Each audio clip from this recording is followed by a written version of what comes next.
going on, everybody? DJ Anubis here with you in the Metal Time Radio podcast, doing my review of the Batman 2022, as promised. And got a lot to say on this, actually. Spent about 2 hours and some change in there, and we're going to get right into it here. So I'm going to break it down a little bit by, the plot, the acting, and then I'm going to go into the pros and cons, and then I'm going to go ahead and give you my list of my favorite Batman movies, as well as my favorite Batman representations by actors. So we'll get into that later. To start off, the plot is when the Riddler, a sadistic serial killer, begins murdering key political figures in Gotham, Batman is forced to investigate the city's hidden corruption and question his family's involvement. The acting by the main players in this, so we'll just start from Pattinson himself portraying Batman. I felt he was good, very believable. You can feel like he had a tortured soul, so he was actually showing that more than we've probably seen with like other versions of Batman that are out there, except maybe Affleck might be the closest, maybe in terms of anger and stuff like that. Zoe Kravitz playing Catwoman, she was good. I'll get a little bit more on that later. Colin Farrell was really kind of surprised playing the Penguin. Again, I'm going to elaborate on some of these characters later because I have more to say on them, but as far as his acting was concerned, it was okay. Andy Serkis playing Alfred. I didn't really like it. It didn't really click with me.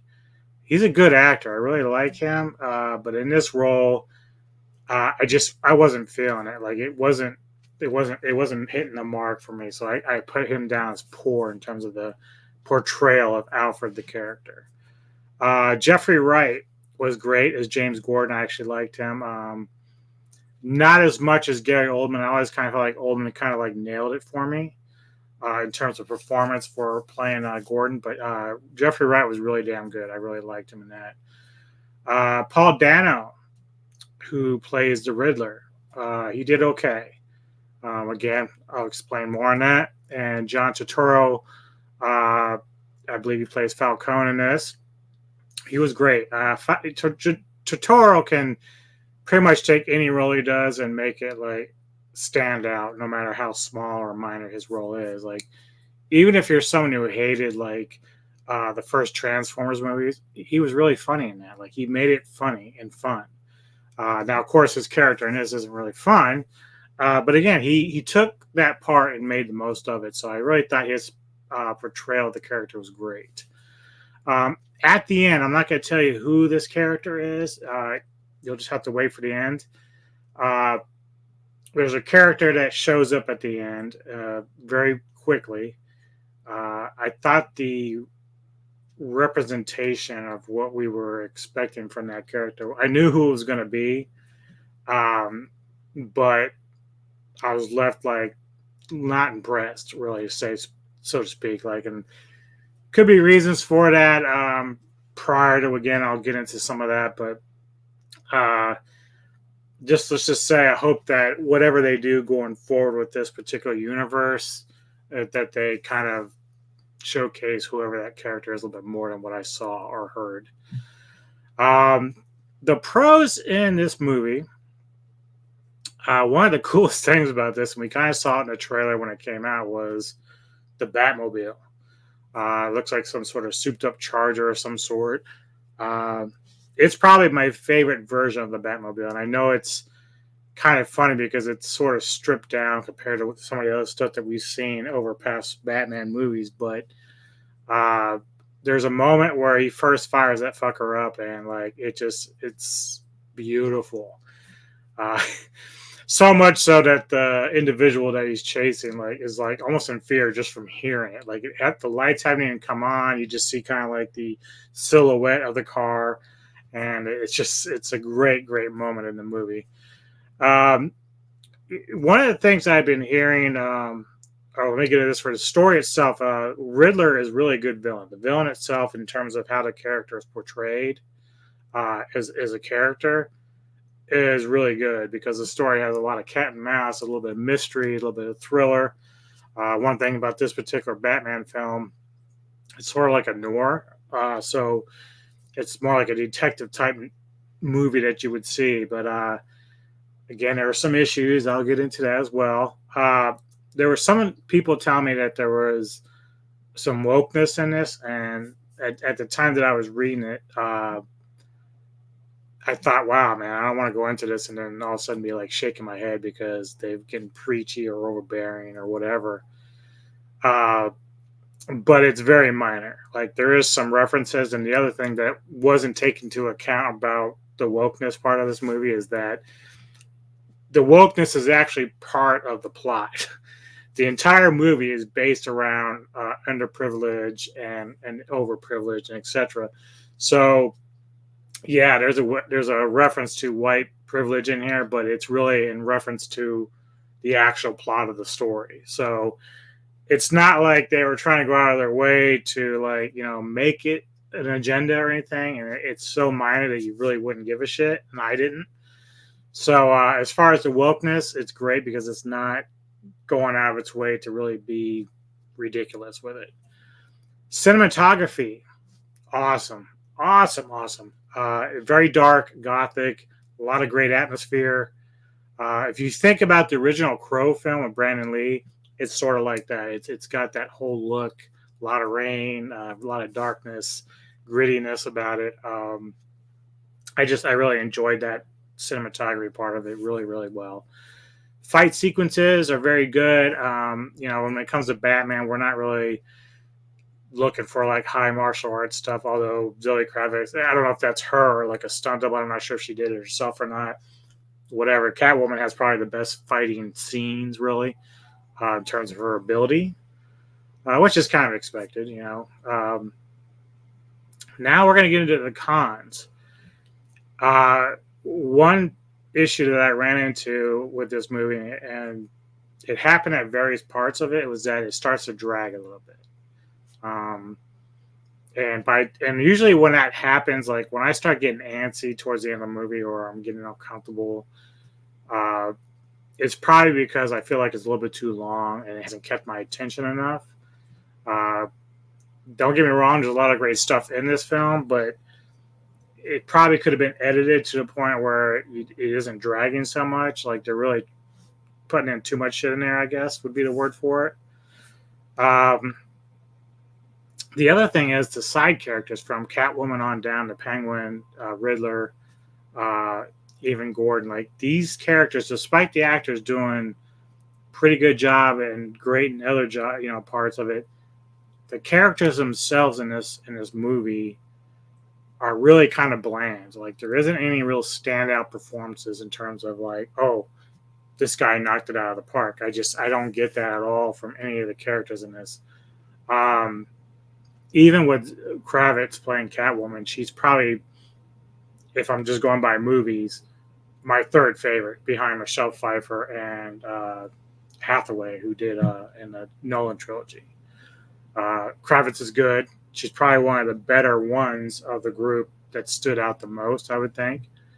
Uh, but still, when I'm comparing her to other Catwoman portrayals, she's still last behind them. And with Paul Daniels' Riddler, look, there's a point where Paul Daniel or the Riddler is unmasked at the end, and he looks the part. He acts the part a little bit. Like there's some things about Daniel portraying the Riddler that works, but throughout most of the movie, uh, the Riddler's uniform or outfit is not good. I don't know why they went with this. I'm assuming because this Batman or this version of this universe, everything is kind of stripped down a little bit, which might explain another thing I'm going to get to in a minute. But Riddler came off across more as a poor man's Bane, like for whatever reason, he looked more like Bane to me than he did the Riddler. Like it was really weird. Like I couldn't get Bane out of my head every time I saw him. And it would have been nice if they would have taken a little bit more thought into his uniform. Like even if you're not going to make him all sparkly like you would expect, like Jim Carrey's version of Batman Forever. Even if you're not going that far into it, like at least try to give the Riddler a little bit more identity outside of just what he's doing. Uh, I just thought they kind of like didn't think that part out very well, and it looks so much like Bane that it's kind of ridiculous. But that I was really disappointed in that part of it. A similar thing with Catwoman. Most now her outfit in general, like from here down, looks great. She's very athletic looking, if I can put it so bluntly, beautiful. Uh, but the mask she's wearing uh, really looked like hand me down from Daredevil, Netflix's Daredevil series. You remember where Daredevil had that original mask, looked like pantyhose. He was wearing pantyhose basically. That's what it kind of reminded me of. I'm like, it just does not suit her well. Like, I don't. Why would you do that? It doesn't make any sense. Because everything else is leather. She's looking like Catwoman. Like, but then we got this weird ass fucking mask on her face, and it just does her no justice. I can't help but kind of laugh at it because it's so ridiculous. But the movie itself doesn't really have any humor in it. It's all really mainly just serious, violent type stuff. So here I am looking at a couple of things with these characters, and I'm like, it's more of a joke than really taken seriously. Uh what else we got here? Okay, so as I said, movie's got some good points about it, but it also has a lot of other issues about it that I was hoping wouldn't be there. But when I start getting to my list of my favorite Batman films, it's going to be a reason why. And I'm trying not to be biased or anything because I really was interested in this film. I remember people talking about when Pattinson was first doing this. That I was like, oh shit, here we go again. I got another Batman movie. And I try not to be that way because I was one of the few people when I heard Ledger was going to play the Joker. I was like, how's that going to work? I don't see it. And then yet that guy, before his death, knocked that fucking role out of the park. So I try not to do that. Even with Affleck, I went in trying to give it a chance, trying to do this and this, So I'm like, okay, I'm going to learn my lesson. I'm going to go check it out. Not judge it before I've seen it. Most of the people, even though I didn't read any spoilers about Batman before I went to see it, I did hear people talk about things, and a lot of people were giving this film a lot of high praise. Now, obviously, there's some negative people out there, but a lot of people were giving it high praise. So, saying some people I know they're saying it's better than any Batman movie ever. You might be one of them. I don't know, but I'll get to my rating in a minute. But I wanted to check it out for myself just to make sure that maybe it is, maybe it wasn't. Who knows? So, but I'm gonna get into ranking my favorite live-action Batman movies. Now, there's some prior to 1989 with Tim Burton's Batman that have been movies out there, and I have not seen those. So in my list, I did not include them. So if you're someone who's ranked your own Batman movies and you've put those early ones into your list, that's fine. I haven't seen them, so I can't really judge them. But all the other ones that have been out, I've seen. So we're going to start from the bottom up. So in terms of my favorite films from worst to best, I have Batman and Robin. That was the George Clooney, Chris O'Donnell film. Batman versus Superman with Ben Affleck. The Batman, which I just saw today with Pattinson. Batman Forever. Val Kilmer was in that one. Batman Returns and Batman with Michael Keaton. And then we jump right into the Nolan trilogy. We got Batman Begins, The Dark Knight Rises, and The Dark Knight is my favorite Batman film of all time. Now, going into this film, the Nolan trilogy was definitely my favorite, like for a long time. Like I haven't wavered on that particular series of films. Like it impacted me so much. Like I grew up loving Keaton's version, and of course Kilmer. I thought, aside from certain things in Batman Forever, I did really enjoy Kilmer's portrayal of Batman. I thought that Carrie was like the best thing about it. There's a lot of other shit going on in that film that's really bad about the film, but it has some redeeming moments, I thought. But when it came to Nolan's trilogy, it kind of caught me off guard did not really expect it. I wasn't keeping up with what was going on with Batman in general. So when Batman Begins came out and Christian Bale was portraying it, I went in just blind, kind of like, okay, let's see what it's all about. Really enjoyed that, and then was taken aback by The Dark Knight. And of course, when Dark Knight Rises came out, I'm thinking, wow, okay, this is crazy. It's even another level up. Uh, Not quite as good as Dark Knight, but it's up there for me as well. Getting into ranking the Batman, so basically the actors who portrayed them. Again, only going by movies that I've seen. Not even worried about TV shows or anything like that. I just want to go by the movies. Worst to best for me. George Clooney, I just could never get over it. I mean, maybe he was in a bad situation because that movie was bad. They had a lot going on in that film, that more than they probably should have, which is a credit to the Batman, because you have Penguin, Catwoman, and Riddler, 3 characters. But the director didn't waste time with a lot of backstory of these guys, which is good, because but we know them by name by now, so you really don't need all that. But if you remember Batman and Robin, we had Batgirl, we had fucking Mr. Freeze, we had Poison Ivy, and it was so ridiculous by that point. So really, that film just bombed all the way around for me. Just came too comical for me, and it was ridiculous. So that's the bottom of my list. Next is Ben Affleck. I can kind of appreciate that he's sort of playing this older version of Batman, so he relies a lot more on his tech to protect him, because his body's kind of broken down a lot more than some of the other Batmans we've seen. I don't know. I could never really see him as Bruce Wayne. I know some people say he's like the best Bruce Wayne, but I really couldn't see it.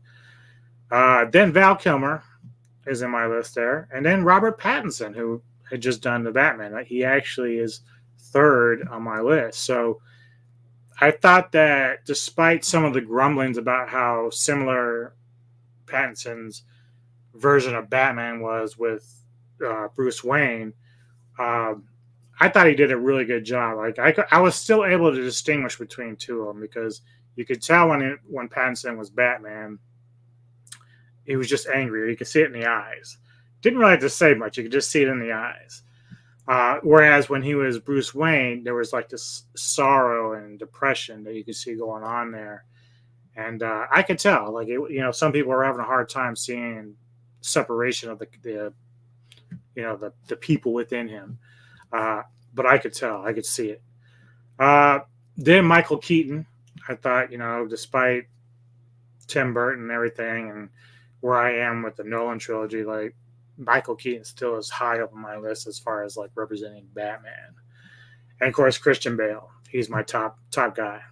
You could probably argue he's benefited by probably like the strongest of storytelling with the Batman movies that he was involved with. I mean, Christopher Nolan's like one of my favorite directors. So that helps a lot. Sometimes you're a victim of whoever's directing their film, or even the writers. I think no matter if you feel like Christian Bale probably wasn't one of the best Batmans, I think we'd all agree that the storytelling and the setup for the Nolan trilogy is probably the strongest of any of them in terms of writing. So yeah, that Christian Bale hits me up there at the top there, very much so. My final score for the Batman, and I kind of wavered back and forth, but I had to ask myself few things. Ask myself, what is my rewatchability with this? And then 2, is this something I want to own? And I really kind of went back and forth between 7 and 8 out of 10. And I think once is enough for me, really. I mean, I may see the next one if they do one. I will say that I wasn't able to stay for there's like apparently a couple post credits in there scenes, so I didn't get a chance to see those because I really had to piss real bad.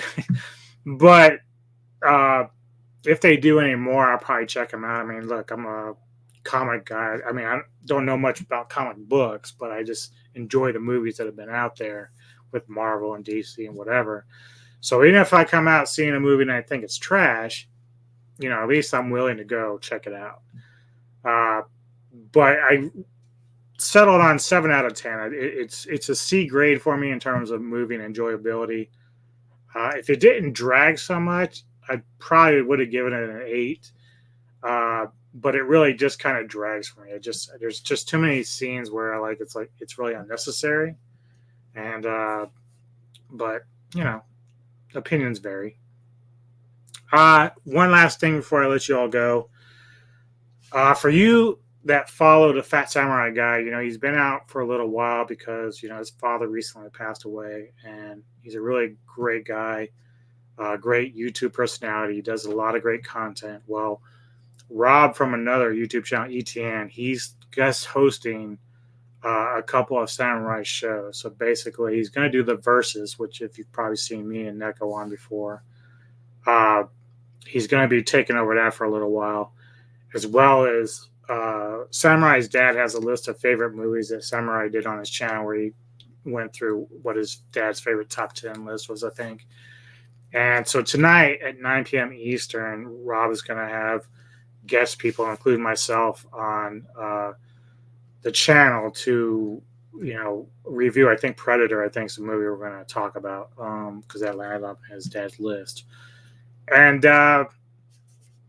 Rob, it was a good thing Rob's doing this. So for those of you who support Samurai and been around for a while, know who he is, and Rob from ETN, he's very popular as well.